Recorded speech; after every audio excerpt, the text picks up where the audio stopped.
ចឹងនៅថ្ងៃនេះគឺ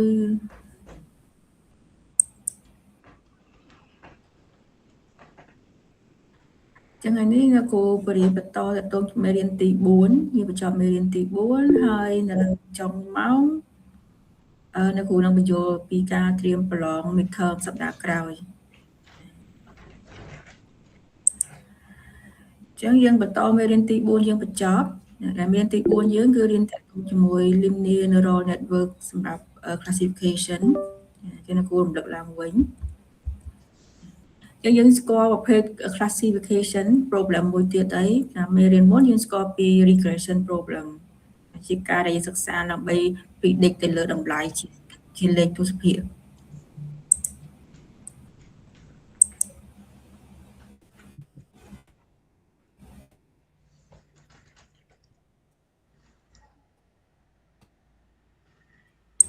ដល់ពេលបញ្ហា classification នេះវិញគឺជាបញ្ហាជា problem ដែលយើងដោះស្រាយក្នុងការដែលយើង assign input ឬក៏ data របស់យើងឬក៏ feature របស់យើងហ្នឹងទៅក្នុងប្រភេទ class ណាមួយឬក៏ category ណាមួយឬក៏ group ណាមួយជាក់លាក់អញ្ចឹងដូចជាឧទាហរណ៍នៅក្នុងនេះយើងមាន image ដែលមានពី pixel ពីគុណនឹង2 resolution ហើយជា grayscale ហើយយើងចង់ assign វាថាតើវាស្ថិតនៅក្នុងប្រភេទ class cat chicken ឬក៏ dog អញ្ចឹងបើសិនជាយើង assign វាតែ2 class ទេគេហៅវាថាជា binary classification តែបើយើង assign វាឬក៏ predict វាថាវាស្ថិតក្នុង class ប្រមាណចាប់ពី3 class ឡើងទៅ2 class ឡើងទៅគេហៅវាថាជា multi class classification ក្នុងការដែលយើងចង់ predict វាយើងប្រើ model ជា basic ដដែលគឺ linear model តែ linear model ហ្នឹងគឺយើងយក weight គុណនឹង feature ហើយនឹងបូកជាមួយ bias យើងបានជា output នេះគឺជា intermediate output ទេមិនទាន់ជា final output ទេដោយសារតែក្នុងការ make decision ថាតើ input របស់យើងស្ថិតនៅក្នុង class មួយណាបានតើតែវាផ្ដល់ជា probability ពីព្រោះវាមិនអាច predict ថា image មួយហ្នឹងស្ថិតនៅក្នុង class cat ហ្នឹង 100% ទេឬក៏ chicken 100% ឬក៏ dog 100% ទេវាមានជា probability ថាតើវាស្ថិតក្នុង cat ប្រមាណភាគរយស្ថិតនៅក្នុង chicken ប្រមាណភាគរយស្ថិតនៅក្នុង cat ប្រមាណភាគរយហើយនៅក្នុងក្រុមមួយភាគរយដែលខ្ពស់ជាងគេនឹងខ្លះទៅជា predicted class ដែលសម្រាប់ image ហ្នឹងហើយចឹងនៅពេលយើងគណនាតាមរូបមន្ត linear model នេះតម្លៃដែលចេញមកគឺជាតម្លៃលេខធម្មតាចាពីព្រោះយើងមាន weight ជា random តម្លៃ feature របស់យើងក៏ជាតម្លៃលេខធម្មតា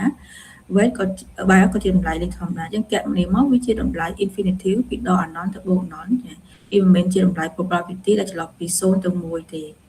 អញ្ចឹងនៅក្នុងនេះយើងមិនអាចចាត់ទុកវាជា final output ឬក៏ y hat ទេយើងត្រូវបំលែងវាទៅជា y hat មួយទៀតចឹងនៅក្នុងការ output នេះគឺការគណនាវា output ទៅតាមចំនួន class អញ្ចឹងជាយើងមាន class 3វានឹងយើងនឹងគណនាបាន output 3មកវិញដែរបើយើងមាន class តែ2ទេយើងនឹងគណនា linear model បាន2 output ដែរចឹងនៅក្នុងការគណនាចេញពី feature input របស់យើងទៅជា output តែម្ដងចា output ជា intermediate output បែបនេះចាគេហៅវាជា single layer neural network ដោយសារតែវា transform data យើងតាមមួយ layer ទេទោះបីជា output នេះមិនទាន់ជា final output ក៏ដោយប៉ុន្តែយើងអត់មានត្រូវការ transform វាទៅជាប្រភេទ new representation ផ្សេងទេយើងគ្រាន់តែ convert វាទៅជា probability អញ្ចឹងអត់មានការគណនា model មួយតង់ទៀតទេអញ្ចឹងការគណនាតែមួយតង់បែបនេះគេហៅវាជា single ហើយនៅក្នុងការងាររបស់ classification ហ្នឹងគឺវាមានការងារពីរតូចៗខាងក្នុងវា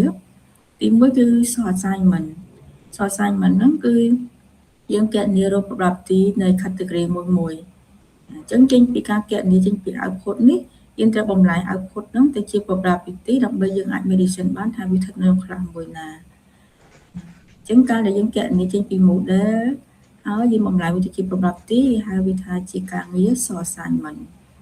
តទៅពីយើងបានជា probability ហើយយើងត្រូវដឹងថាតើវាស្ថិតនៅក្នុង probability ហ្នឹងដែលខ្ពស់ជាងគេក្នុង index មួយណា បើសិនវាស្ថិតនៅ index ទី0មានថាវា class cat បើសិនវាស្ថិតក្នុង index ទី1វាជា class chicken បើស្ថិតក្នុង index ទី2វាជា class dog អញ្ចឹងយើងអាចធ្វើការ assign ទៅលើ label នៃ class មួយទៅតាម property ដែលវាខ្ពស់ជាងគេនៅ index របស់វាអញ្ចឹងក្នុងការ assign នេះគេជួយថា hard assignment អញ្ចឹងបានថាយើង classify example របស់យើងហ្នឹង data របស់យើងហ្នឹងទៅក្នុង category ឬក៏ class ឬក៏ label ឬក៏ index របស់ label ណារបស់វាបានចឹងនៅក្នុងការបំលែងoutput របស់យើងទៅជា property គឺយើងបំលែងតាមរយៈ sourcemark function តែ sourcemark function ហ្នឹងគឺវាលើកតម្លៃ output របស់យើងទៅជា exponential សិនហើយបានវាទៅចែកជាមួយនឹងតម្លៃ sum exponential ទាំងអស់នៃ class យើងហ្នឹងអញ្ចឹង function ហ្នឹងវាធ្វើឲ្យយើង guarantee ថា output របស់យើងជា property នេះគឺជា non negative បានថាវា output គឺវិជ្ជមានឡើងពី0ទៅហើយដល់ពេលយើងចែកជាមួយនឹង sum នេះវាធ្វើឲ្យ total តម្លៃវាហ្នឹងគឺស្មើនឹង1អញ្ចឹងវានៅចន្លោះ property ចន្លោះពី0ទៅ1ហើយ3 class បូកចូលគ្នាគឺស្មើនឹង1ដូចឧទាហរណ៍យើងមាន output បែបនេះយើងបំលែងតាមរយៈ sourcemark យើងមកយើងបានតម្លៃ property វាបែបនេះអញ្ចឹងខ្ញុំបំលែង property របស់វាគឺចន្លោះពី0ទៅ1លេងជាអវិជ្ជមានទៀតហើយក៏លេងតម្លៃធំជាង1ទៀតដែរហើយផ្សំតម្លៃ3នឹងចូលគ្នាយើងនឹងបានតម្លៃ1ចឹងដល់ពេលយើងបាន property បែបនេះយើងអាច compare បានថាតើ property ដែលខ្ពស់ជាងគេស្ថិតនៅក្នុង class ទីប្រមាណអញ្ចឹង software regression model ហ្នឹងគឺជាការគណនា linear model បានជា output មួយសិនតែមកយើងយក output ហ្នឹងយកទៅចូលទៅក្នុង function sourcemark ដើម្បីយើងបានជា y-hat គឺ predicted probability ឧទាហរណ៍ដូចនៅក្នុងនេះអញ្ចឹងយើងបំលែងវាទៅជា sourcemark ហើយយើងបានតម្លៃ sourcemark របស់វាតែតម្លៃ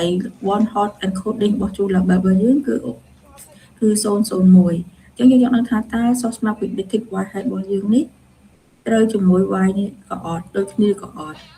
ដើម្បីឲ្យដូចគ្នាបានគឺយើងប្រើជាតាមរយៈ loss function អញ្ចឹង loss function នៅពេលនេះគឺយើងប្រើ cross entropy loss គឺមុនវាគឺដកសំនៃការគុណរវាងtrue label probability នៃ true label គុណជាមួយ logarithm នៃ probability predicted label របស់យើងអញ្ចឹងយើងដឹងនេះគឺជា true label របស់យើងដឹងថាតម្លៃ image ហ្នឹង output ចេញមកហ្នឹងគឺជា class 001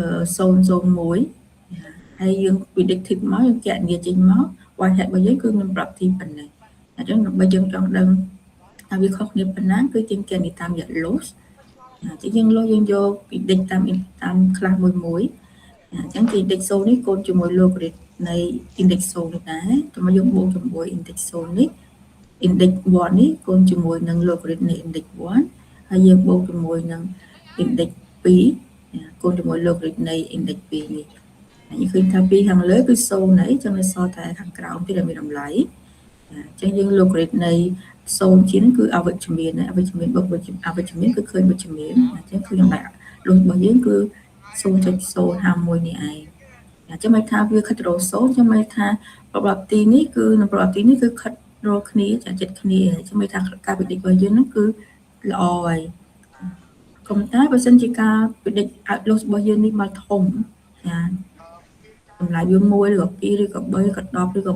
20ចាំមិនថាកម្រិតរវាង y ជាមួយ y-hat យើងនេះគឺឆ្ងាយពីគ្នាតែកាត់គ្នាលុះទៅឃើញតម្លៃលុះនោះវាធំចាំមិនថាកាលណាលុះធំ probability កាត់នេះក៏អត់ត្រូវបានថាការ output នេះក៏អត់ត្រូវដែរអញ្ចឹងការ output អត់ត្រូវចាំមិនន័យថា weight ហើយនឹង bias របស់យើងនេះគឺយើង define មកគឺអត់ល្អទេអញ្ចឹងយើងត្រូវការ update វាឲ្យជាតម្លៃ weight និង bias ដែលល្អចឹងដើម្បី update វាបានគឺយើង update តាមរយៈ count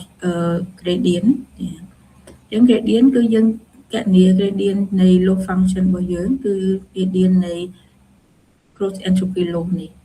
អញ្ចឹងបើយើងសម្រាយរូបមន្តគណិត gradient នៃ loss នៃរូបមន្ត sum ហ្នឹងយើងបានបែបនេះអញ្ចឹង gradient នៃ loss របស់យើងគឺសិនយើងមើលទៅខាងលើរូបមន្ត sourcemark គឺដូចគ្នាអញ្ចឹងបានន័យថាវាស្មើនឹង sourcemark ដកជាមួយនឹង probability នៃ true label របស់យើង ចាគឺ0ពួកសិនជាខ្លះរបស់យើងគឺ001អញ្ចឹងវាដល់ហ្នឹងអញ្ចឹងគឺជាការកណនី gradient តទៅយើងបាន gradient ហ្នឹងហើយយើងអាច update weight បានអញ្ចឹងយក weight យើង current weight ហ្នឹងដកជាមួយ gradient ហ្នឹងទៅយើងនឹងបាន new weight របស់យើង new weight new bias យើងអាចកណនីតម្លៃ output ថ្មីបានsoftmax ថ្មីមកយើងយកមកកណនីលុំសាទៀតថាវាតូចនៅហើយវាមិនទាន់ទេយើងវិល loop ទៅដែរយកមក update កណនី gradient ទៅមក update weight កណនី softmax ហើយយើងមកកណនីលុះរហូតដល់យើងបានតម្លៃលុះរបស់យើងបានទៀត អញ្ចឹង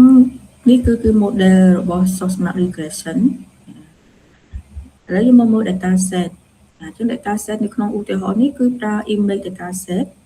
អញ្ចឹងនៅក្នុង PyTorch ពីច្រើន framework high level framework ច្រើនតែផ្ដល់នៅ built-in data set ឲ្យអ្នកគ្នាក្នុងការធ្វើការជាមួយអញ្ចឹង PyTorch ក៏ផ្ដល់នៅ built-in data set ដែរអញ្ចឹងមាន data set ជាច្រើនដែលផ្ដល់ឲ្យយើងអាចទាញយកមកប្រើតែម្ដងជាងពី public data set របស់ researcher មួយដែលគាត់ផុសនៅក្នុងឬក៏គាត់ upload ទៅក្នុង internet online ជា public ឲ្យអ្នកយើងអាច download បានអញ្ចឹងយើងក្នុងនេះអ្នកគ្រូចូលទៅក្នុងសៀវភៅយើងដើម្បីបង្ហាញអ្នកគ្នា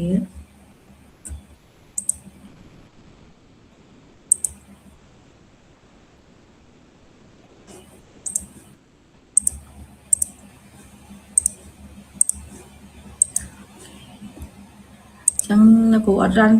Google Colab ទៀតទេសារសប្តាហ៍មុនអ្នកគ្រូរានអានគ្នាមួយហើយអ្នកគ្រូក៏រំលឹកឡើងវិញតើ data set image នឹងយ៉ាងម៉េចចានៅក្នុងនេះអ្វីដែលយើងត្រូវការនោះគឺយើង import PyTorch ហើយនិង PyTorch Vision ដោយសារតែ data set build data set គឺស្ថិតនៅក្នុង package Torch Vision ហើយមួយទៀតយើងត្រូវការ transform data យើង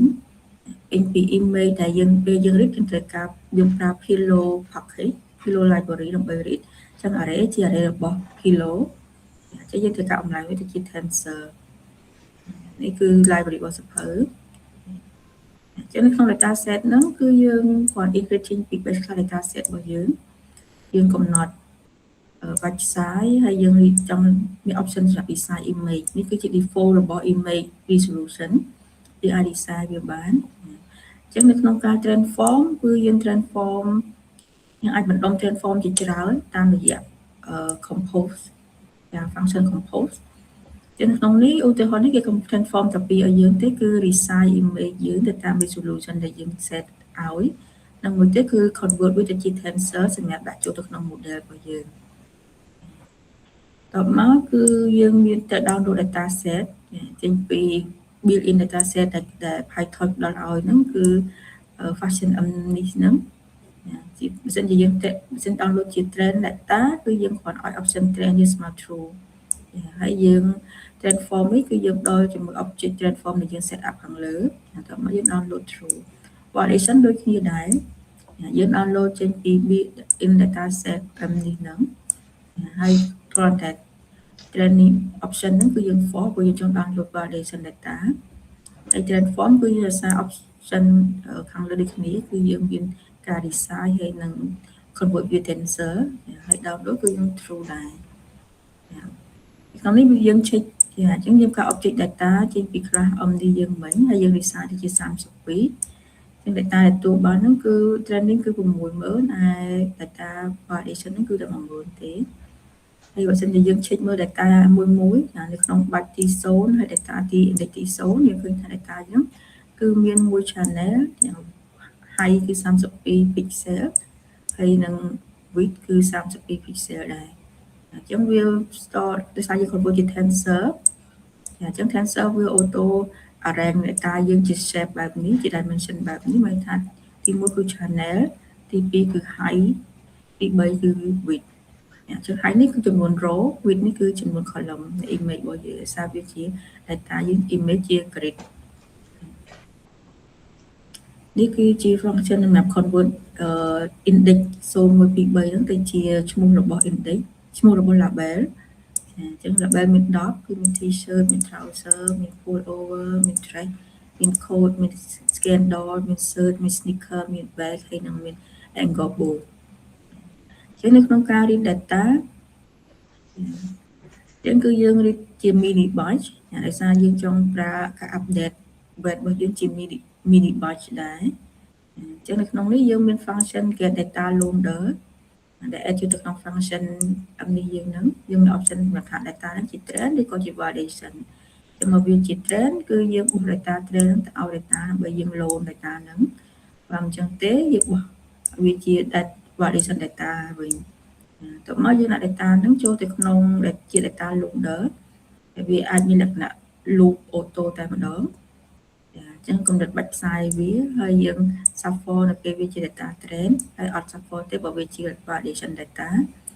ហើយចំពោះការ loading ជា parallel យើងអាចកំណត់តាមរយៈ number of worker ហើយយើងអាច set បានថាយើងចង់បានឲ្យវា parallel loading ប្រមាណចា worker សម្រាប់ loading យើងនឹងអញ្ចឹងបើសិនជាយើងឲ្យ create data របស់យើងហើយយើងចូលទៅឲ្យវា index ទី0យើងបាន data batch 0យើងមើល shape វាទៅឃើញថា batch ទី0ហ្នឹងគឺមាន64 data ក្នុងមួយ data មានមួយ channel ហើយមាន32 row ហើយ32 column តែ data type របស់វាគឺជា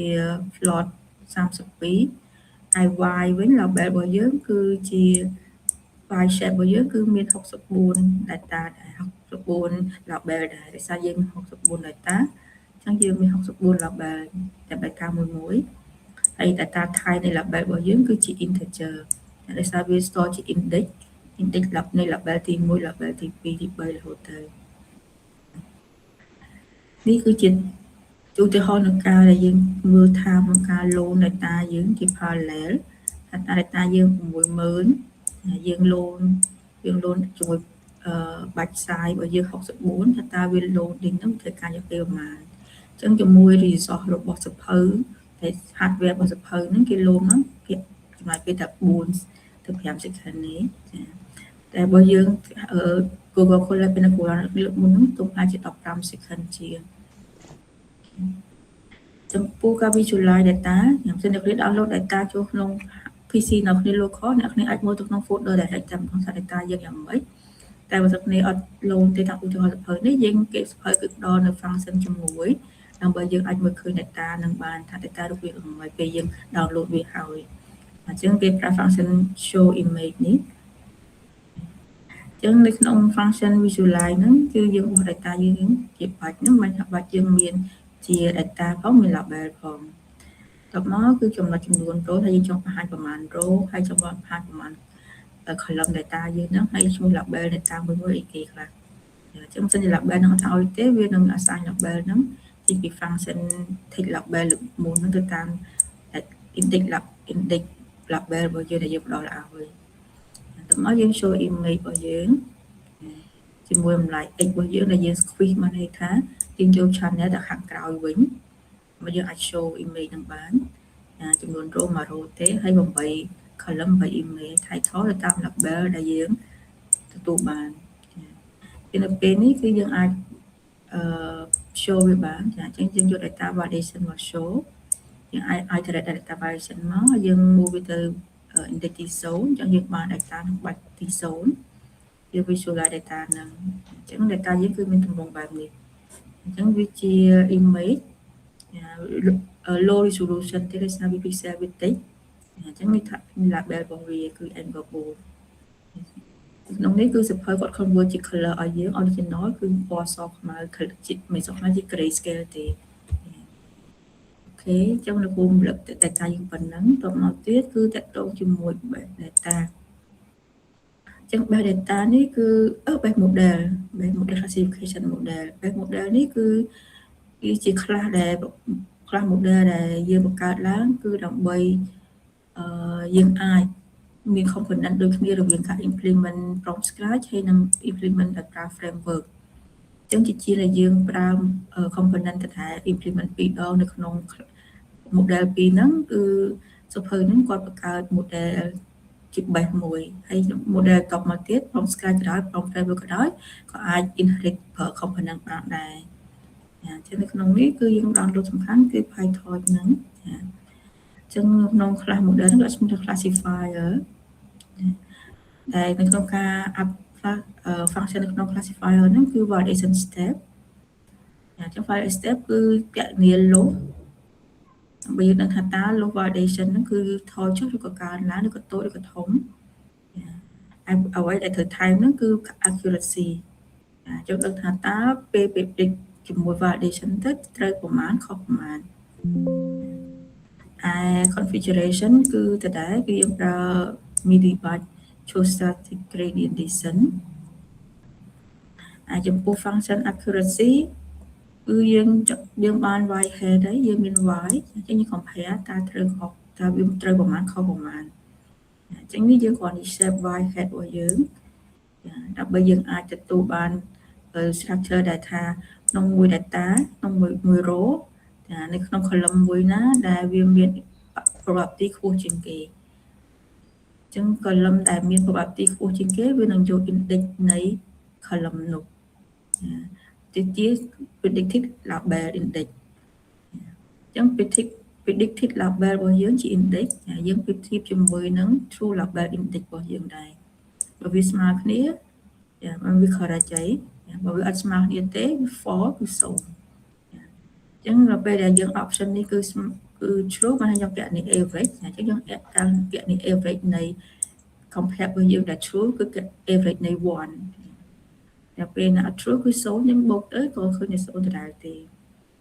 តែបើមិនជាយើងអត់ចង់បាន average ទេយើងចង់បោះតម្លៃជា total នៃការ compare របស់យើង accuracy យើងអាច L ទៅ return compare ទាំងតែម្ដងជាងនេះគឺជា base class គឺរំលឹកឡើងវិញតើមកតទៅជាមួយការ implement from scratch ចឹង implement scratch ក៏យើងរៀនសប្តាហ៍មុនហើយដែរចឹងក៏គាត់រំលឹកទេ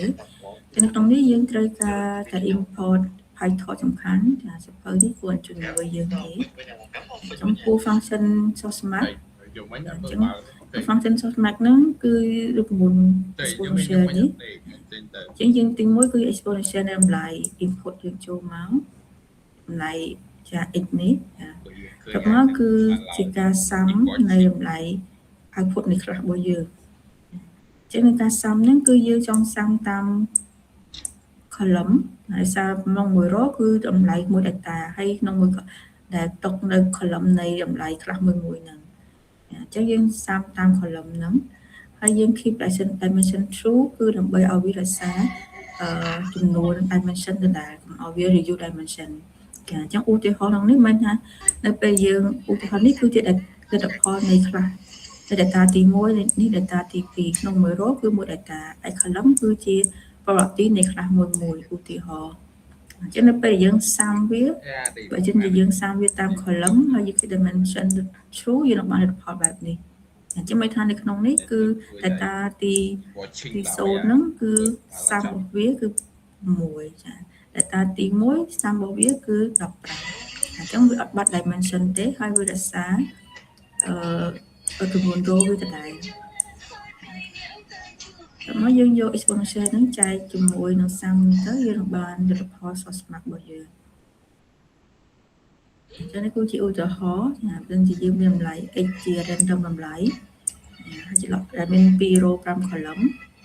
នៅពេលយើងគណនា sourcemark វាទៅវាខ្លះទៅជាតម្លៃ probability ចឹងក្នុងមួយ row នេះគឺជាតម្លៃ probability ច្រឡំពី0ទៅ1ហើយបើយើងសាំវាចូលគ្នានឹងឃើញផល1ដូច row ទី2យ៉ាងដែរគឺជា probability ច្រឡំពី0ទៅ1ក្នុងមួយតម្លៃហើយបើយើងសាំតម្លៃទាំងអស់នឹងចូលគ្នាវាបានលទ្ធផលគឺ1ដែរអញ្ចឹងការងារ sourcemark គឺធ្វើបែបហ្នឹងបំលែង data យើងជា probability ក្នុងមួយ data គឺ0ទៅ1ច្រឡំពី0ទៅ1ហើយបើយើងសាំដល់ data ទាំងអស់នឹងចូលគ្នាគឺបាន1ចំពោះ model យើង implement ទៅតាមរូបមន្តគណិត from scratch ចឹងអ្វីយើងត្រូវការគឺចំនួន input គឺចំនួន feature របស់យើងហើយបន្តមកទៀតគឺចំនួន output គឺចំនួន class របស់យើងចង់ output ប្រមាណ class ហើយនឹង hyper parameter របស់យើងមានជា learning rate ហើយនិង sigma ចឹងនៅក្នុងការ initialize តម្លៃ weight យើងអាច initialize តម្លៃ weight ជាតាមរយៈ normal distribution ដែលមាន min 0ហើយតម្លៃ sigma យើងអាចកំណត់បាន min ក៏ដូចគ្នាដែរយើងអាច define បានហើយ size របស់វា shape របស់weight របស់យើងហ្នឹងគឺមាន តាមបក input feature របស់យើងហើយនឹងតាមបក output feature របស់យើងយើង require gradient smart tool ដើម្បីវាអាចទុកតម្លៃ gradient បាន bias នឹងនេះគឺយើងអាចinitialize វាសម្លេង0ដោយសារយើងមានប្រកខ្លះចឹងយើងដាក់ចំនួន number of output របស់យើងដែរចឹងវា require gradient ដូចគ្នា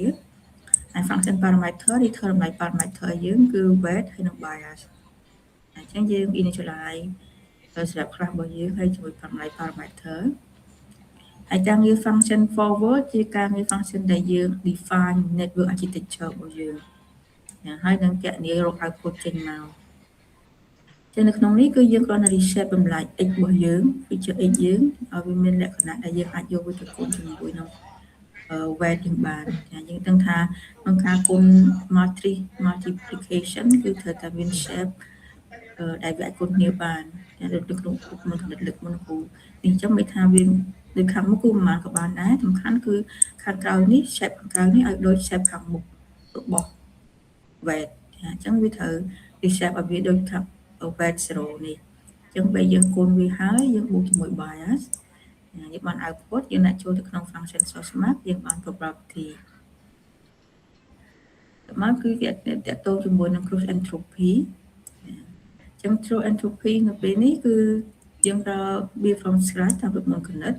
អញ្ចឹងយើងឃើញថាកន្លែងណាដែល0គឺយើងគុណទៅគឺ0ដដែលទេអញ្ចឹងយើងមិនបាច់យើងយក index ដែល0មកទេអញ្ចឹងយើងយក index កន្លែង y ដែលមានយើងយកមកកន្លែង2នេះគុណទៅគុណ0ដែរអញ្ចឹងដល់ពេល data ទី2គឺ index របស់វាគឺនៅកន្លែង2កន្លែងនេះគឺត្រូវការតែពេលនេះគុណនឹង0ទៅក៏ឃើញ0ដែរអញ្ចឹងយើងត្រូវការតែ probability នៃ index ទី0ទៅតាម y និង probability នៃ index ទី2ទៅតាម y អញ្ចឹងយើងអាចគណនាដក logarithm នៃ y hat នៃតម្លៃ list នៃ y hat របស់យើងហ្នឹងគុណទៅតាម index របស់ y ហ្នឹងដល់មកយើងគណនារមធ្យមចាំមានរបស់វាអញ្ចឹងយើងបាន loss entropy loss អញ្ចឹងយើង add function loss entropy ហ្នឹងចូលទៅក្នុង loop របស់យើងសម្រាប់ function sourcemark regression from scratch ហ្នឹងហើយក្នុងការ training គឺយើងទីមួយគឺយើង load data យើងចេញហៅ data យើង load ចេញពី function om នេះមកក្នុងនេះកំណត់បាច់ផ្សាយគឺ256ហើយ resolution យើងអត់ design វាចឹងវាយក28 គុណ28ដែរ default ហើយនេះគឺ model របស់យើងចេញពី Mark regression from scratch ខ្លះហ្នឹង input feature របស់យើងគឺ184ដោយសារតែយើងមាន image របស់យើង28គុណ28អញ្ចឹងដល់ពេលយើងយកវាទៅផលិតឲ្យជា one dimensional គឺឃើញ28គុណ28ទៅឃើញ184ហើយ number of output របស់យើងគឺមាន10ខ្លះអញ្ចឹងយើងដាក់10ហើយនេះគឺ learning rate ជា user defined រៀនអាត្មាក៏បានដែរនៅក្នុងការ output ក្នុងការ train យើងមាន trainer object ចេញពី class train របស់យើងអញ្ចឹងចំនួន map epoch គឺយើងកំណត់10អញ្ចឹងយើងអាច train ដោយប្រើ function fit អញ្ចឹង fit នេះគឺជា function train ដែលយើង fit model របស់យើងអាចទៅជាមួយ data យើងចង់បានហ្នឹងអញ្ចឹងពេលយើង train ហើយយើងឃើញថា port Q នេះគឺជា training loss អញ្ចឹងយើងឃើញថាវាថយចុះក្រោម 0.5 ពេលបានយើង train ដល់10 epoch Power growth នេះគឺ validation loss ក៏ថយចុះដែរអញ្ចឹងមកថាយើងអត់មានបញ្ហាoverfitting ទេដោយសារតែ training loss ហើយនិង validation loss sẽថយចុះដូចគ្នាហើយបបិតគឺ validation accuracy យើងឃើញថា accuracy នៃការទាញ image យើងត្រូវហ្នឹងគឺឡើងដល់ទៅ 80% ដល់មកគឺ prediction អញ្ចឹងនៅពេលដែលយើង train model យើងហើយអញ្ចឹងយើងយក model យើងអាចទៅប្រើប្រាស់បានទៅ predict បានអញ្ចឹងនៅក្នុងនេះបើសិនជានៅក្នុង production យើងថាយើងអាចយក model យើងយកទៅ deploy បានហើយអញ្ចឹងនៅពេល deploy គឺ user គាត់ដាក់ data គាត់ចូលមកចានៅក្នុងឧទាហរណ៍នេះគឺឧទាហរណ៍ជាយើងមាន data validation មកអញ្ចឹងយើងអាច select វាហើយយើងយកវាទៅ index ទី0ដើម្បីយើងបាន data ក្នុងបាច់ទី0មកអញ្ចឹងនៅក្នុងនេះយើងយកតែ data យើងមកទេពេលដែល user គាត់ប្រើក៏គាត់អត់មាន label ដែរគាត់មានតែ data យើងទេដើម្បីយើង predict label យើងចឹងមកអញ្ចឹងគាត់មានតែ data ចូលមកអញ្ចឹង data យើង predict ជា label របស់យើងជា y head ចឹងនៅក្នុងមួយ data whitehead ហ្នឹងថាតើ column ទីប្រមាណដែលវាមាន probability ខ្ពស់ជាងគេចឹងយើងយក index នៃ probability ដែលខ្ពស់ជាងគេហ្នឹងអញ្ចឹងយើងបាន index នៃ predicted label របស់យើងអញ្ចឹង data យើងគឺមានបាយ256អញ្ចឹងអង្គនេះវា predict 256 data ដែរហើយនៅក្នុងនេះគឺដោយសារ data យើងច្រើនហើយយើង accuracy យើងដល់ 80% អញ្ចឹងមិនតែខុសតែ 20% ទេអញ្ចឹងយើងមើលតាខុសហ្នឹង image ណាខ្លះ data ណាខ្លះអញ្ចឹងនៅក្នុង probability ដែលយើង predict បានហ្នឹងindex ដែលយើង predict បានហ្នឹង label ឬក៏ label ដែលយើង predict បានហ្នឹងចាវាខុសពី label ដែលពិតប្រាកដហ្នឹងមួយណាខ្លះចុះមកគឺយើងយក data ដែលខុសហ្នឹង data ដែល index ខុសហ្នឹងហើយនឹង label ដែលខុសហ្នឹងហើយនឹង predicted label ដែលខុសហ្នឹងដើម្បីយើងមក display អញ្ចឹងនៅក្នុងនេះយើង display image ហ្នឹងជាមួយនឹង label ហើយជាមួយ label ដែលត្រូវហើយនឹងជាមួយ label ដែលយើង predict គេឃើញថា image នេះគឺ sneaker ខាងលើ A នេះគឺ sneaker ប៉ុន្តែយើង predict មកថាជា sandal នេះគឺជា code ដែល predict មកជា search ដូចគ្នាដែរ set up predict ខុសប៉ុន្តែអ្វីដែលសង្កត់ឃើញសង្កេតឃើញហ្នឹងគឺថាការខុសហ្នឹងក៏ខុសនៅក្នុងប្រភេទជាប្រភេទស្តៀងគ្នាដែរគេថាជា sneaker ហ្នឹងតែខុសជាមួយប្រភេទបែបជើងដូចគ្នាជា sandal ហើយ search ខុសជា code ក៏ថាវាដូចថាខុសជា search ក៏ថាទៅក្នុងជាប្រភេទជាអាវដូចគ្នាដែរវាអត់ខុសរវាងថាបែបជើងវាមិនដូចថាអាវទេឬក៏អាវវាដូចថាជាបែបជើងទេបែបជើងគាត់ណាប្រភេទបែបជើងខុសៗគ្នា model ខុសៗគ្នាអាវវាដែរគាត់គឺខុសគ្នាប្រភេទអាវខុសៗគ្នាដែរដោយសារតែ accuracy យើងខ្ពស់ដែរដោយសារយើងបានដល់ 80% អូខេឥឡូវយើងចូលទៅដល់ចំណុចតបគឺយើង build from framework វិញអញ្ចឹងនៅក្នុងនេះយើងអត់ដល់ទេចឹងនៅគួរ run Google Colab ដើម្បីយើង test ការ build from ទៅ PyTorch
នៅពេលដែលទទួលបានអីមួយច្រើនលើសនោះតែងតែលែងឃើញពីតម្លៃក៏លែងឲ្យតម្លៃអ្វីប្រៀបបានដូចនៅក្នុងទំនាក់ទំនងមនុស្សពីរនាក់មិត្តភក្តិម្នាក់នោះគាត់តែងតែជាមនុស្សម្នាក់ដែលចូលចិត្តយើងផ្ដល់ឲ្យយើងគាំទ្រយើងជុំចែកយើងមើលល្អជាមួយយើងជាដឹងច្រើនតែដល់ពេលហើយយើងខ្លួនឯងមានតែវិញបែរមនុស្សយើងដែលជួបគ្នាមកពីមិត្តប្រុសដែលល្អនិងអូ What are you doing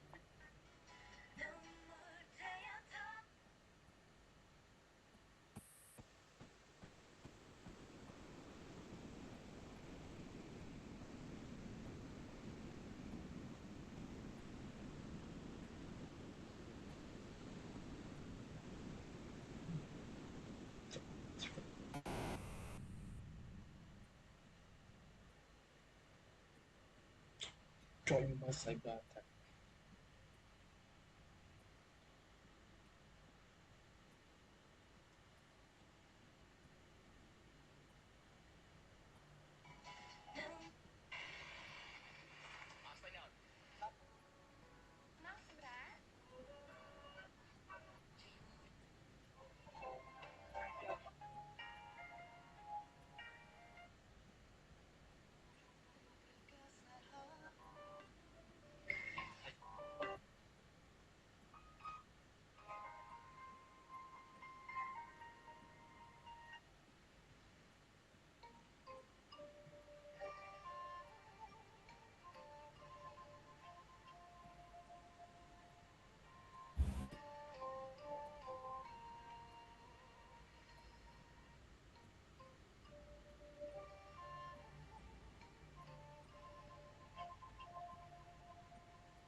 Ôi.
install ហើយចឹងយើង build implement source smart regression ហ្នឹងដោយប្រើ framework ចឹងយើង import PyTorch library ហ្នឹងនៅក្នុងនេះយើង import NN module គឺយើង import neural network សម្រាប់យើងអាចប្រើ layer របស់ PyTorch នឹងបានហើយមួយទៀតគឺយើង import functional ចេញពី MM module ហ្នឹងមកយើង import functional ដាក់ឈ្មោះវាកាត់ថា F អញ្ចឹង functional module functional នេះគឺវាផ្ដល់នៅឲ្យយើងអាចហៅ function cross entropy loss របស់បានអញ្ចឹងពពួក function វាអត់ជាពពួក layer ទេអញ្ចឹងវាអត់ហៅ direct ចេញពី module NN ទេវាហៅចេញពី functional របស់ module NN ហ្នឹងតែមកយើងមាន import library របស់សភៅ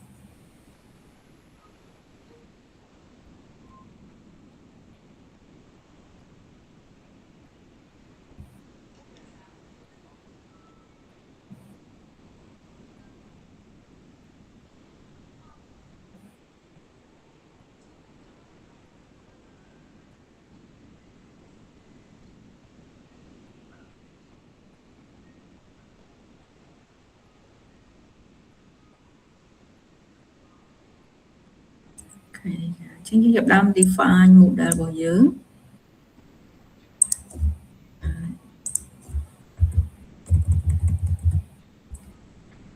ញ្ចឹងយើង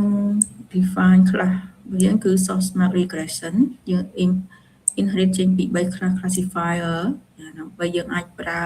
validation step ដែលមាន accuracy function ក្នុងនោះនៅក្នុងការ define source smart regression ហ្នឹងយើងឃើញថា init file យើងត្រូវការតែ number of output ទេចំនួន10ខ្លះយើងមិនចាំបាច់ត្រូវការចំនួន number of input ទេ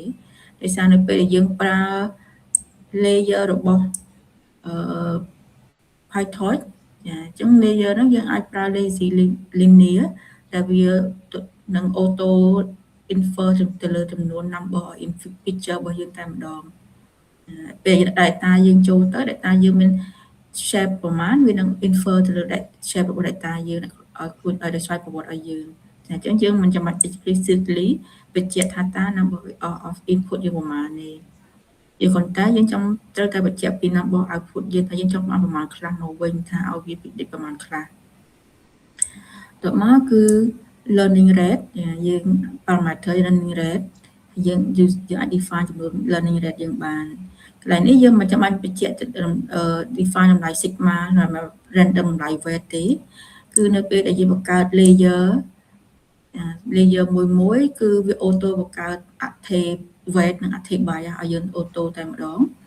ហើយ weight bias ទាំងអស់ហ្នឹងគឺសិតតែវា auto initialize random ឲ្យយើងជាមួយនឹង normal Gaussian distribution ហ្នឹងគឺ0ទៅ 0.01 ហ្នឹងហើយនឹងវា auto set require gradient ឲ្យយើងស្មើ true ដែរអញ្ចឹងវាពេលយើង define network បែប layer បែបនេះ weight ហើយនឹង bias គឺសិតតែមានតម្លៃ random ហើយនឹងសិតតែអាចមាន option gradient ស្មើ true តើមកយើងមាន super init ពី super class របស់យើងហើយយើង set ហៅ function set parameter សម្រាប់ set តម្លៃ learning rate យើងនេះចឹងនេះគឺយើងចាប់ផ្ដើម define network architecture របស់យើងដែលយើងនៅក្នុង define យើងឃើញថាយើងមាន2 layer ទី1គឺជា layer ដែលយើង flatten តម្លៃ input របស់យើងហើយទី2គឺជា layer linear model របស់យើងនឹងឯងចឹង flatten layer នេះមិនវាឈ្មោះជា layer មួយដែរតែការងាររបស់វាមិនមែនជា model ទេដោយសារតែយើងអត់ចង់ explicit recommend យកគណនា feature របស់យើងជា one dimensional ទេអញ្ចឹងនៅក្នុងនេះពួក high level framework ឬ PyTorch នេះគឺផ្ដល់នៅ function ដល់នៅ module ឬក៏ផ្ដល់នៅ layer ដែលអាចឲ្យយើងនឹងបំលែង data របស់យើងពី 3 dimensional ទៅជា one dimensional បានអញ្ចឹងយើងបំលែង data input របស់យើងចូលមក 3 dimensional ហ្នឹងវាបំលែងទៅជា one dimensional ឲ្យយើងតាមរយៈ function flatten នេះចឹងបើយើងមានច្រើន layer បែបនេះគឺយើងប្រើនៅ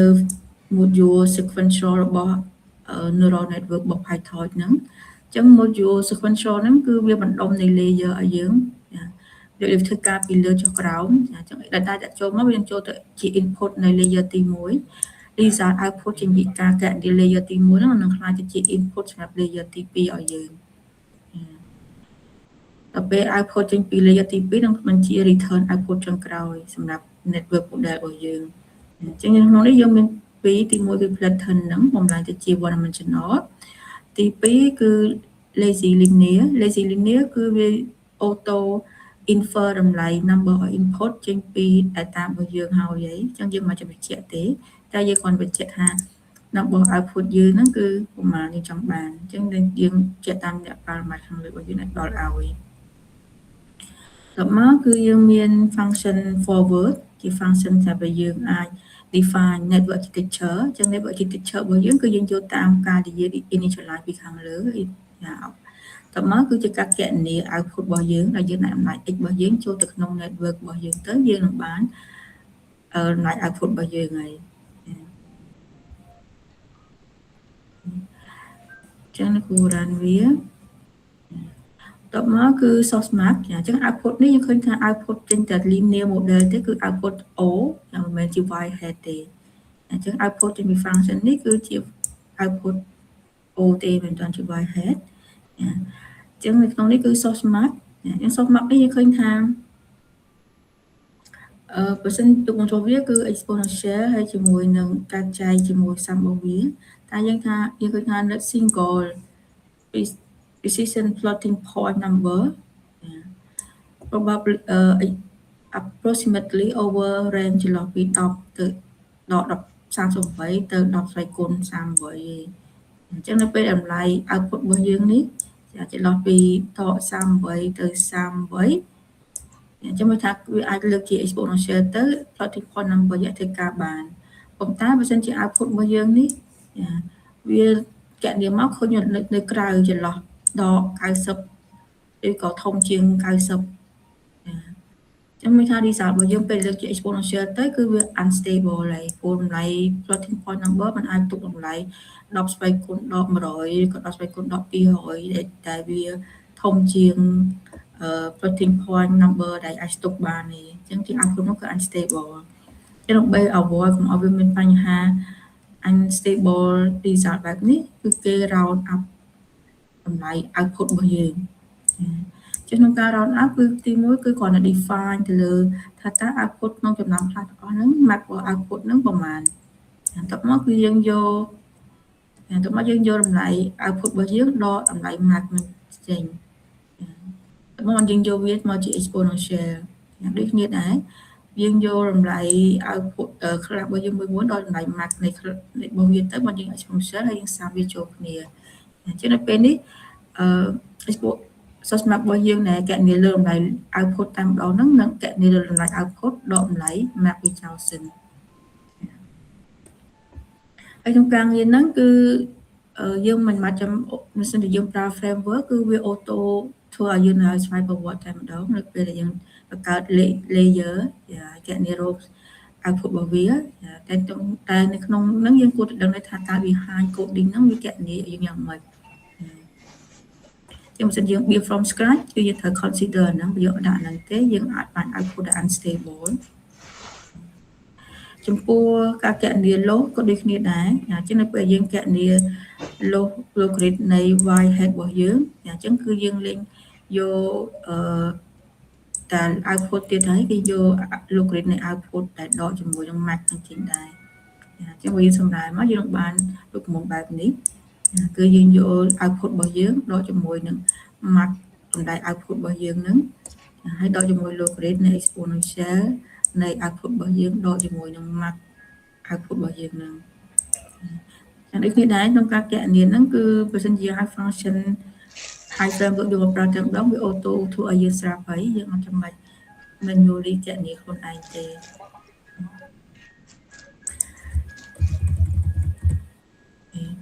នេះគឺ function loss អញ្ចឹងយើង add function loss ទៅក្នុង class របស់យើងជានៅក្នុង function loss នេះគឺយើងត្រូវការ y head ហើយនឹង y ហើយជាមួយ option ថាតើយើងចង់កណនា average ឬក៏អត់អញ្ចឹងនៅក្នុងនេះគឺយើង true មកយើងចង់កណនា average នៃ loss របស់យើងអញ្ចឹងទី1គឺយើង reshape y head របស់យើង ហើយ reset y ដូចគ្នាដែរយើងអាច compare វាបានអញ្ចឹងនៅក្នុងនេះគឺយើងហៅ function cross entropy ចេញពី functional module របស់ Python ខាងលើ f នេះយើង import functional មកហើយនឹងដាក់ឈ្មោះវាថា f for short អញ្ចឹង f ហៅ function cross entropy មកយើងដាក់តម្លៃ y head យើងចូលហើយនឹង y ហើយ reduction គឺយើងយកឲ្យវាគណនារួមមានឲ្យយើងនៅពេលយើងមាន option average មក true អញ្ចឹងទេគឺវាអត់គណនា reduction ឲ្យយើងទេវាគ្រាន់តែគណនាloss total ទាំងអស់ឲ្យយើងអញ្ចឹងនេះគឺ loss អញ្ចឹងយើងហៅ function cross entropy អញ្ចឹងវា auto គណនា log grade A ឲ្យយើងតែម្ដងអញ្ចឹងយើងមិនចាំបាច់ស្វែងរក index ឬក៏ស្វែងរក probability នៃ index តាមរយៈ y អីទេការងារអស់ហ្នឹងគឺ function ហ្នឹង auto ឲ្យយើងឲ្យស្វ័យប្រវត្តិអញ្ចឹងតើមកយើង train ដោយសារយើងបាន low function ហើយយើងបាន model យើងហើយយើងបាន model របស់យើងទាំង init ទាំង forward យើងអាច train វាបានអញ្ចឹងទី1គឺយើង load data របស់យើង free function m នេះហ្នឹងយើងបាច់ខ្សែទៅដែរ256 resolution គឺ default គឺ23x28មកយើងមាន model ចេញពី source map regression ដែលយើង define ខាងលើមិញចំនួន number of output គឺ10យើងយកបាន10ខ្លះ learning rate ដដែលទេគឺ 0.6 មកយើងមាន object សម្រាប់ train គឺ trainer ចេញពី class trainer យើងហ្នឹងដែលយើងកំណត់ចំនួនមក epoch ហ្នឹងគឺ10ដដែលអញ្ចឹងយើង trainer fit សម្រាប់ train fit data model របស់យើងឲ្យត្រូវជាមួយ data យើងចឹងដំបូងគឺ download data មកសិនចឹង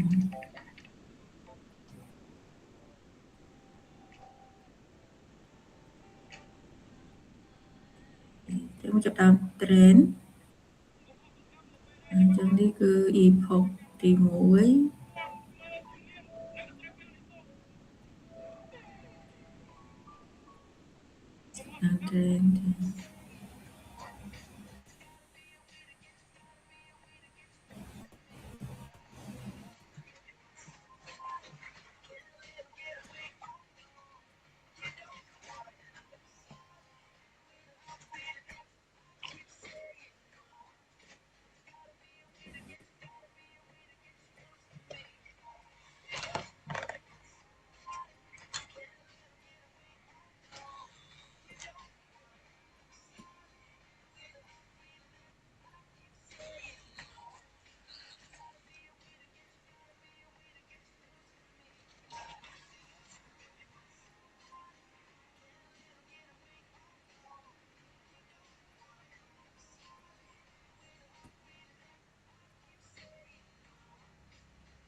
យើងឃើញថា validation training loss ទី1គឺ training loss របស់យើងគឺទៀបដែរគឺ 0.5 ដូចគ្នា validation loss ក៏ 0.5 ដែរអញ្ចឹងដូចយើង train from scratch ដែរគឺវាទៀបហើយ accuracy វាក៏ 80% ដែរអញ្ចឹងដោយសារតែយើងប្រើ model ដូចគ្នាទេគ្រាន់តែមួយយើងប្រើរូបបង្កណិតមួយយើងប្រើ layer ដែលគេពីឲ្យយើងស្រាប់យើងមាន data ដូចគ្នាយើងមាន model ដូចគ្នាយើងមាន hyperparameter ដូចគ្នាជាងការ report train គឺដូចគ្នាទេអញ្ចឹងគឺនេះគឺការ implement from framework from PyTorch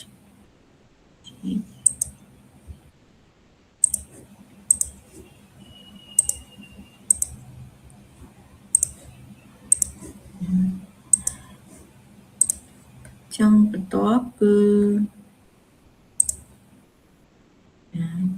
generalization in classification ចឹងនៅក្នុងនេះគឺគេចង់បញ្យល់អត្ថប្រយោជន៍ក្នុងការដែលយើងមាន test data ចឹងឧទាហរណ៍ថាយើងមាន data យើងមក100 data យើងគួរបែងចែក data យើងប្រមាណសម្រាប់ training ប្រមាណសម្រាប់ test ឬក៏ក្នុង case របស់យើងគឺ validation ដើម្បីវាជួយ data យើង generalization data ចឹងនៅក្នុងនេះគឺគេ define rate ថាតាដើម្បីយើងអាចបែងចែក data យើង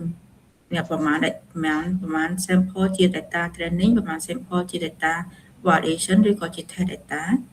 អញ្ចឹងជាមួយ test data ហ្នឹងគឺគេបែងចែកទៅតាម big O នៃ1ចែកឲ្យឬ n អញ្ចឹងឧបមាថាយើងមាន100 data អញ្ចឹង100 data គឺឬនៃ100គឺស្មើ10ចាំ1ចែក10គឺ 10% ហីអញ្ចឹងមិនថាផ្សេងយើង data 100គឺ 90% គឺជាគួរតែជា training ហើយ 10% ទៀតគឺជា test ចឹងផ្សេងយើង rate ហ្នឹងគឺយើងនឹងទូទៅ of get the best we can hope for in this in statistic អញ្ចឹងផ្សេងយើងធ្វើបានអាចបាន data ប្រភេទបែងចែកបែបហ្នឹងគឺយើងនឹងបានលទ្ធផលល្អក៏ប៉ុន្តែជាទូទៅ researcher គាត់អត់បែងចែក90 10បែបនេះទេទូទៅគាត់បែងចែក80 20គាត់ថា20ហ្នឹងគឺវាអាចផ្ដល់នៅ more generalization ជាង10អាចដឹងថាតើ data របស់យើងផលមកវិភាគទៅគឺល្អជាងដែលយើងបែងចែកប៉ុន្តែ90និង10ទៀតអញ្ចឹងនៅក្នុងសៀវភៅនេះគេ define rate នេះគឺជារំលាយចិត្ត minimum ថាបើយើង data យើងមានតិចខ្លាំងគឺយើងបែងចែកតែ10ទៅបានហើយ10បាត់យកជាផ្លូវការបានតែបើយើងមាន data យើងច្រើនយើងអាចយក 20% ទៅចាប់ពី10ឡើងទៅ% ឡើងទៅគឺល្អហើយតែយ៉ាងតិចណាស់ក៏10ដែរកុំឲ្យតិចជាង10នេះគឺជាចង់តទៅជាមួយនឹង test rate សម្រាប់បែងចែក data training និង test ឬក៏ validation ហើយចំណុចបន្ទាប់គឺតទៅជាមួយនឹង environment ហើយនឹង distribution shift តទៅជាមួយនឹងបម្រែបម្រួលបរិយាបទហើយនឹងប្រភេទនៃ data របស់យើងចឹងនៅក្នុងនេះប្រភេទបម្រែបម្រួល data របស់យើងគឺមាន3ប្រភេទទី1គឺគេហៅថា covariate shift អានេះថាការបម្រែបម្រួល feature របស់យើងចឹងឧទាហរណ៍ឧបមាថាយើង data យើងមាន2ខ្លះយើងមាន cat ហើយនិង dog ហើយ the cat ហ្នឹងគឺជាប្រភេទ image ជា digital cat បែបនេះហើយ dog ក៏ជា digital រូបថតចេញពីកាមេរ៉ាបែបនេះដែរនៅក្នុង training data របស់យើងតែដល់ពេលយើង train បានជា model យើងហើយយើងយកវាទៅ test ឬក៏យើងយកវាទៅ deploy ក្នុង production ចាប់តែ validation data របស់យើងឬក៏ test data របស់យើងឬក៏ user data ហ្នឹងគាត់យក image មកធ្វើជាតុក្កតាមួយវិញimage នៃ class cat នេះជា animate តុក្កតា dog នេះក៏ជា animate នៃតុក្កតាដែរមិនជា digital image ចេញពីកាមេរ៉ាទេយើងឃើញថា feature របស់ពួកហ្នឹងគឺខុសគ្នាដោយសារតែ feature យើងយកមក train នេះគឺជា feature ពីកាមេរ៉ា digital camera image ហើយដល់ពេល feature ដែលយើងយកមក test ឬក៏យកមក predict ថាយកមកប្រើស្រាប់តែជាតុក្កតាអញ្ចឹងមិនថា data feature data យើងគឺ shift អីគឺវាបញ្ហាជា challenge មួយដែរ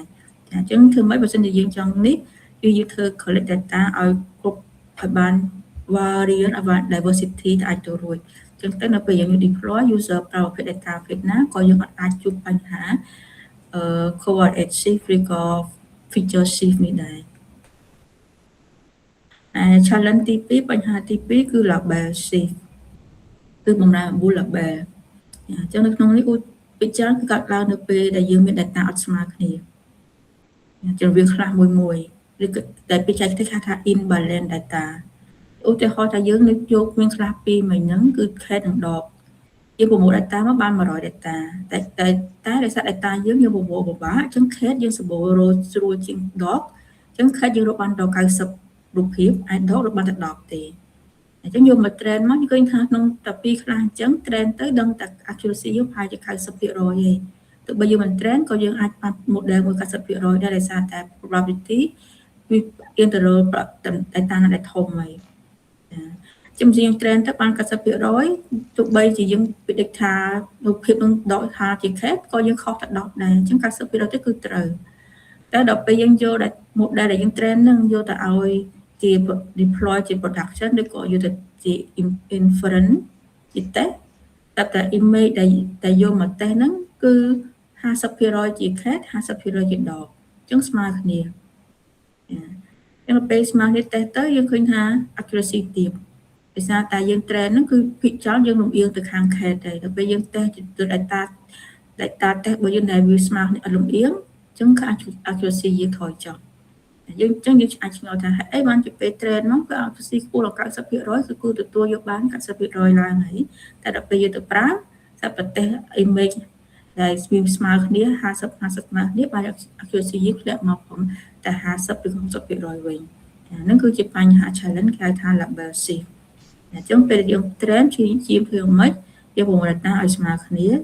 តែបើសិនជាយើងអត់អាចសមត្ថភាព data ស្មើគ្នាទេគេមានវិធីសាស្ត្រក្នុងការឲ្យធ្វើការជាមួយ imbalance data ហ្នឹងតែវាវិធីសាស្ត្រហ្នឹងគឺមាន researcher ជាច្រើនគាត់ role method ដើម្បីអាចឲ្យ data អស់ហ្នឹងអាច train ទៅមានលក្ខណៈ imbalance យើងនឹងជួបមេរៀនក្រោយៗទៀតថាអត់នៅក្នុងមុខវិជ្ជាយើងទេឈប់មួយយើងទេវា high level ចឹងវាក្នុងមេរៀនមុខវិជ្ជាក្រោយៗចំពោះចំណុចទី3គឺ concept shift concept shift នេះបានន័យថាមានកំណៅរួចនៃ concept បំលែបំរួលទាំង data បំលែបំរួលទាំង label ចឹងឧទាហរណ៍ថាអត់ក្នុងនេះទេខាងក្រៅនៅពុកខាងក្រៅឧទាហរណ៍យើងចង់ classify ទៅលើ spam តាម email អញ្ចឹងថាបើសិនជា email មាន subtitle មាន title បែបនេះមាន subject បែបនេះថាស្ថិតក្នុងក្រុម spam ឬក៏មិន spam អញ្ចឹងយើងមាន option binary ខ្លះ classification យើងមានថា spam ឬ spam ទៅតាម email បេះទៅលើ feature គឺ subject របស់ email ហ្នឹងចូលឧទាហរណ៍ថាប្រហែលឆ្នាំមុនគឺគេ trending ល្បីទៅខាង Bitcoin អញ្ចឹងពួក hacker វា send spam ទៅ Bitcoin នឹងច្រើនហើយ subject អញ្ចឹងយើង detect model យើងកើត model យើង detect ថាឲ្យតែប្រភេទតែតុង Bitcoin ប្រភេទនេះហ្នឹងដឹងថាជា spam បើមិនអញ្ចឹងទេមិន spam ទៅអញ្ចឹងពេលក្នុងឡុងពេលហ្នឹងគឺ model ធ្វើការបានល្អហើយចាប់តែដល់ពេលដល់ឆ្នាំឥឡូវនេះយើង trending ឥឡូវមិន Bitcoin ទេគឺ gold គឺមាសចាប់ដើមផ្អើលការទិញមាសទិញអីហើយអញ្ចឹងព័ត៌មានទុំមាសអីហ្នឹងគឺ attention គឺ interesting តែម្ដងអញ្ចឹងពួក hacker គឺចាប់ដើម send spam ជាតទៅជាមួយនឹងដង win goal ម្ដងអញ្ចឹងនៅពេលដែល send spam ជា goal ទៅយើងអត់ដឹងថាវាជា model យើងអាចថាវាជា spam ទេអាចថាវាជាមិន spam អញ្ចឹងមានថាដល់ពេលsubject ដែលតទៅជាមួយ Bitcoin ពីមុនមក model យើងគិតវាឥឡូវហ្នឹងនៅតែជា spam ប៉ុន្តែ model តែវាមិនមែនជា spam ទេអញ្ចឹង model យើងគឺអត់ up to date ទេអញ្ចឹងមានថានៅពេលនេះmodel ការងារហ្នឹងគឺ feature ហ្នឹងក៏ផ្លាស់ប្ដូរ label ក៏ផ្លាស់ប្ដូរដែរពីមុន Bitcoin ជា spam ប៉ុន្តែឥឡូវ Bitcoin ជា spam ហើយពីមុន gold មិនមែនជា spam ទេប៉ុន្តែឥឡូវ gold ជា spam ហើយអញ្ចឹងវា shift ទាំង feature វា shift ទាំង label បញ្ហាហ្នឹងជា concept shift ហើយចំពោះ challenge បែបហ្នឹងក៏អត់មានជាសំណោះស្រាយដែរ researcher គាត់នៅសិក្សានៅរកបញ្ហាព្រោះវាទៅតាមបរិបទមិនអាចពិដេញមុខទុកពីមុនថាតើទៅមុខទៀតមានជួបបញ្ហាអី feature យើងប្រែប្រួលយ៉ាងម៉េច label យើងប្រែប្រួលយ៉ាងម៉េចទេតែយើងគួរ consider ថា model របស់យើងគឺមិនអាច fix trend មួយហើយប្រើរហូតទេអញ្ចឹងហើយបានជាទូទៅ model គេមាន update version គេដើម្បីក្នុងការជៀសវាងកុំឲ្យវាមានបញ្ហា concept shift ហ្នឹងអញ្ចឹងគេមាន model ទី1 model ទី2ឬទី3ទៅចា update model របស់គេអញ្ចឹងនេះគឺជា consideration ដែលយើងគួរតែដឹងតទៅជាមួយនឹង environment ហើយនឹង distribution shift របស់ data របស់យើងអូខេអញ្ចឹងនៅក្នុងនេះគឺយើងចប់រៀនទី4របស់យើងហើយគឺមេរៀន4នេះគឺប៉ុណ្ណឹង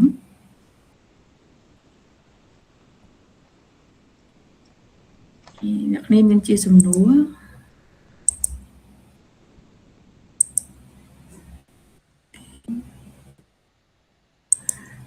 អញ្ចឹងបងនេះអត់មានជាសំណួរទេអ្នកគ្រូចូលទៅ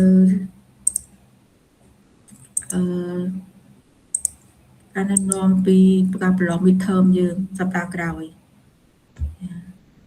អ្នកគ្រូឃើញយើងមានជាសំណួរដែរអញ្ចឹងអ្នកគ្រូអត់ទាន់ឆ្លើយអ្នកគ្រូចាំឆ្លើយក្នុងនេះតែម្ដងចាអ្នកនេះមានសំណួរដែរអាចសួរបន្ថែមទៀតបាន ចឹងនៅក្នុងការប្រឡងហ្នឹងយើងដល់សប្តាហ៍ក្រោយទេមានសប្តាហ៍នេះទេដោយសារអ្នកគ្រូប៉ុស្តិ៍ក្នុង Telegram ហ្នឹងដោយសារអ្នកគ្រូបញ្យល់ទៅក្រុមពេលល្ងាចហើយសុកមុនហើយអញ្ចឹងថ្ងៃសប្តាហ៍ថ្ងៃសុកសប្តាហ៍ក្រោយគ្រូគាត់ប្រឡងជាអ្នកគ្រូក៏ប៉ុស្តិ៍ទៅតែគ្នាយើងអ្នកគ្រូអត់ទាន់បញ្យល់ចឹងពេលអ្នកគ្រូប៉ុស្តិ៍មុនអញ្ចឹងត្រូវគ្នាយើងក្រុមព្យុះដែរគាត់ថាប្រហែលជាអាចប្រឡងទឹកនេះចាអញ្ចឹងអ្នកគ្រូថាប្រឡងទឹកក្រោយទេហើយចំពោះ detail អ្នកគ្រូបញ្យល់សប្តាហ៍នេះចឹងប្រឡងយើងគឺប្រឡងដល់ម៉ោងកន្លះទេចឹងយើងនេះយើងចង់ប្រឡងម៉ោង10កន្លះទៅពី10ឬក៏10:45ទៅពី10:15អូ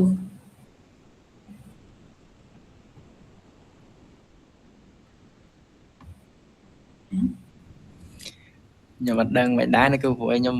សូមអ្នកគ្រូប្រឡងជាមួយសិស្សច័ន្ទសុក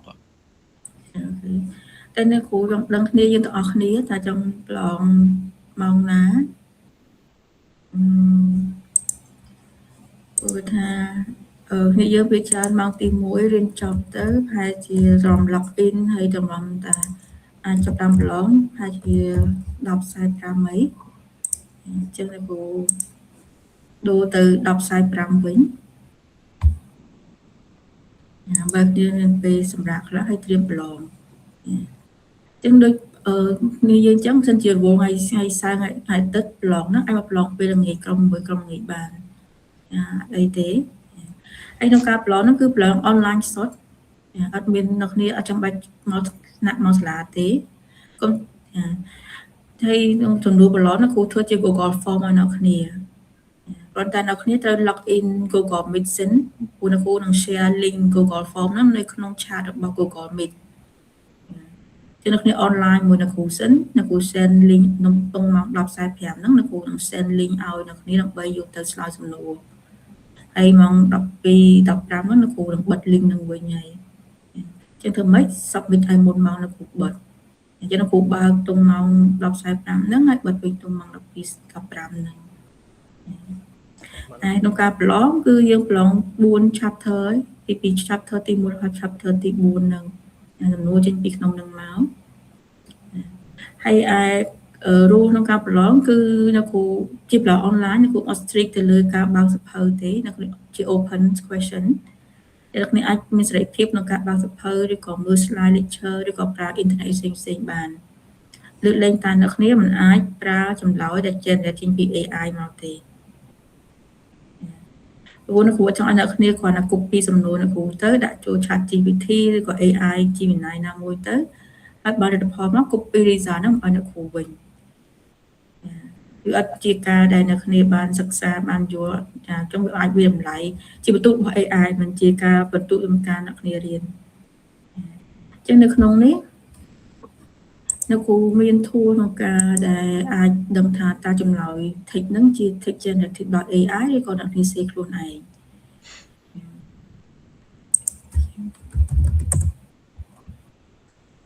ចង់ឧទាហរណ៍ថាអ្នកគ្រូចូលទៅ ChatGPT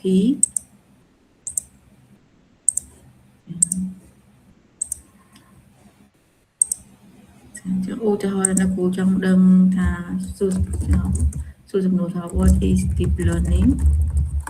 ឲ្យ ChatGPT ឆ្លើយឲ្យអញ្ចឹងចាំទីឲ្យចម្លើយអ្នកគ្រូវិញនេះជាចម្លើយដែល ChatGPT ដល់ឲ្យអូខេតោះមកអ្នកគ្រូមាន tool មួយដែលអ្នកគ្រូ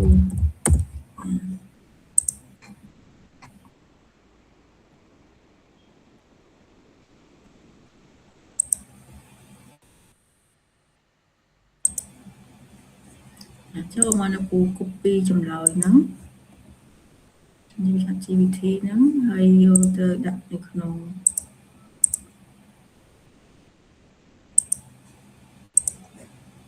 tool នេះចឹង tool នេះគឺវាឲ្យយើងអាច detect បានថាតើ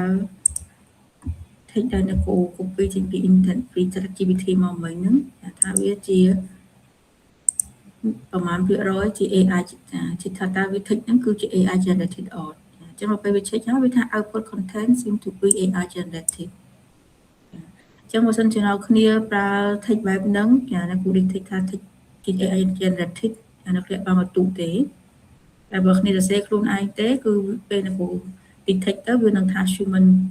text ហើយអញ្ចឹងអត់អ្នកគ្នានឹងអត់បន្ទុកទៅលើចម្លើយអ្នកគ្នាសរសេរខ្លួនឯង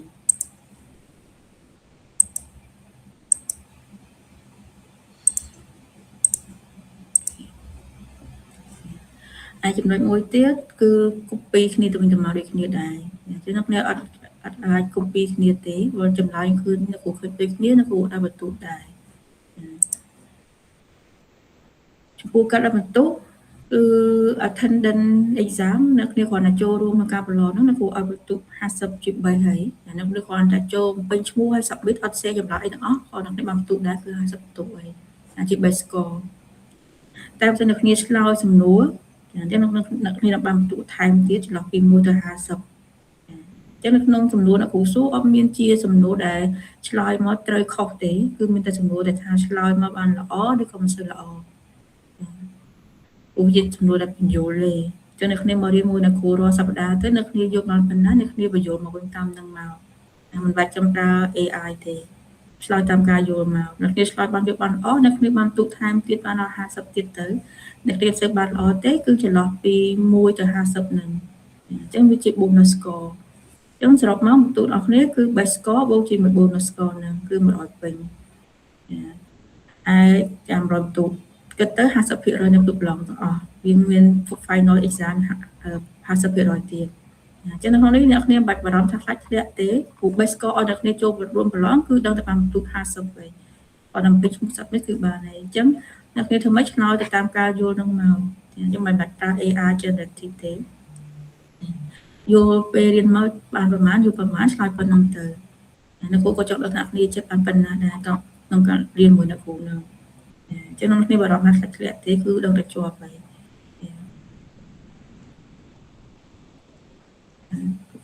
អូខេតើអ្នកគ្នា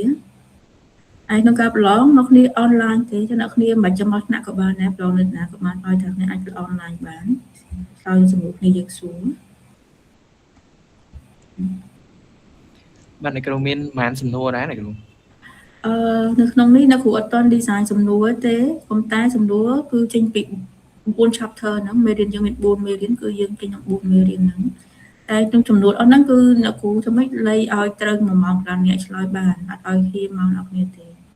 ហើយសំណួរអ្នកគ្រូអត់ទាន់ define សំណួរទេបាទអ្នកគ្រូហើយអ្នកគ្រូម៉ោងថ្នាក់ច័ន្ទសុកប្រឡងម៉ោងប៉ុន្មានអ្នកគ្រូពួកខ្ញុំត្រូវដូរទៅប្រឡងមួយគាត់ដែរច័ន្ទសុកគឺម៉ោង6កន្លះទៅម៉ោង8អូនថ្ងៃសុកឯអ្នកគ្រូចាថ្ងៃសុកទី5បាទអរគុណច្រើនអ្នកគ្រូចា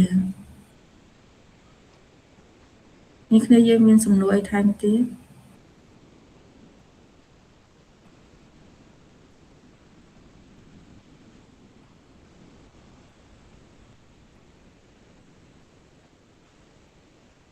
សំណួរសម្រាប់ក្រុមល្ងាចហើយនិងក្រុមក្នុងសប្តាហ៍គឺខុសគ្នាចឹងគ្រូអត់ដាក់សំណួរដូចគ្នាទេគ្រូនឹង design សំណួរផ្សេងគ្នាអ្នកគ្នាចង់ធ្វើទាំងមកធ្វើទាំងពីរដងក៏បានដែរបើនេះចង់ធ្វើទាំងពីរអញ្ចឹងបើនេះចង់ធ្វើទាំងពីរអ្នកគ្រូនឹងរួមចម្លើយដល់គ្នាបន្ទូលអស់នេះនឹងរួមជាមធ្យមឲ្យអ្នកគ្នាតែដូចអូនរវល់ចុងសប្តាហ៍អញ្ចឹងប្រឡងល្ងាចបានហើយអូនដែលគាត់រវល់ល្ងាចគាត់នឹងមកប្រឡងចុងសប្តាហ៍បានហើយអ្នកគ្រូធ្វើតែថ្ងៃហ្នឹងទេសប្តាហ៍ក្រោយទេក្រោយពីសប្តាហ៍ក្រោយអត់មានប្រឡង midterm ទេដោយសារតែយើងយកពេលប្រឡងច្រើនយើងខាត់មកសប្តាហ៍យើងរៀនមេរៀនយើងចាំមកគ្នាអត់វត្តមាននៅថ្ងៃ2ហ្នឹងហើយគឺលេខមកធ្វើ midterm ទៀតហើយ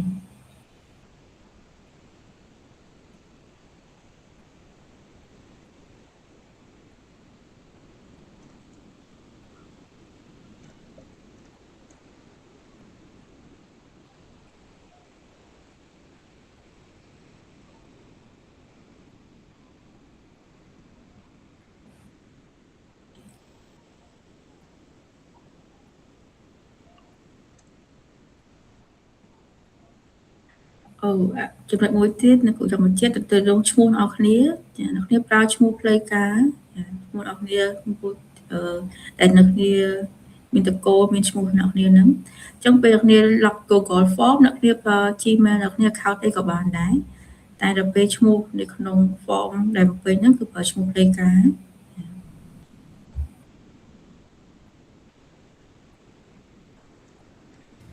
បាទអ្នកគ្រូ ចា៎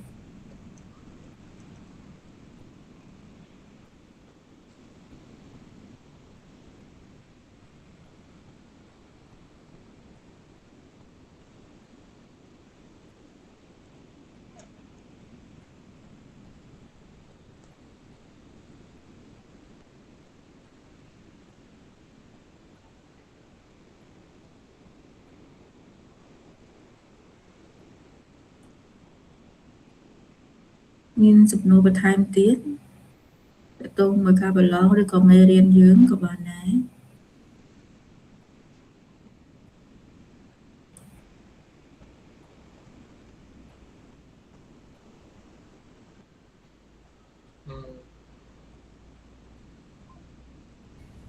ខ្ញុំអត់មានទេអ្នកគ្រូខ្ញុំសួរអី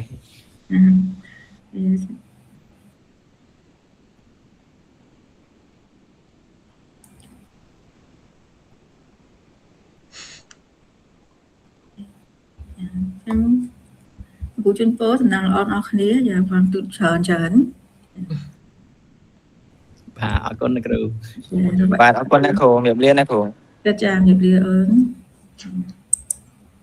ជួបគ្នាសប្តាហ៍ក្រោយ ជំរាបលាអ្នកគ្រូ ចាចាជំរាបលា